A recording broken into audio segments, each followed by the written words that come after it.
SA news महाराष्ट्रामध्ये पुन्हा एकदा आपलं स्वागत आहे। आजच्या ठळक बातम्या। पुण्यात AI आधारित ट्रॅफिक नियंत्रण प्रणाली कार्यान्वित, वाहतूक कोंडीसाठी नवा उपाय। मुंबई मेट्रो लाईन 5 चा पहिला टप्पा सुरू, उपमुख्यमंत्री एकनाथ शिंदेच्या उपस्थितीत उद्घाटन। विदर्भात अवकाळी पावसाचा फटका, शेतमालाचे मोठे नुकसान, सरकारकडून मदतीची घोषणा। नाशिकमध्ये विद्यार्थ्यांचे नीट निकालानंतर जल्लोष, जिल्ह्यातून 50 पेक्षा अधिक विद्यार्थी टॉप रँक मध्ये।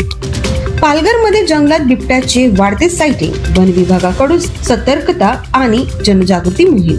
साताऱ्यात जलसंपदा मंत्री जयंत पाटील यांच्या सभा गाजल्या, पश्चिम महाराष्ट्रातील पाण्याचा प्रश्न ऐरणीवर।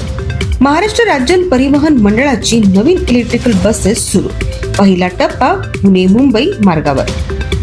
कोल्हापुरात अंबाबाई मंदिरात नव्या सुवर्ण मंडपाचे लोकार्पण, भाविकांचा मोठा उत्साह।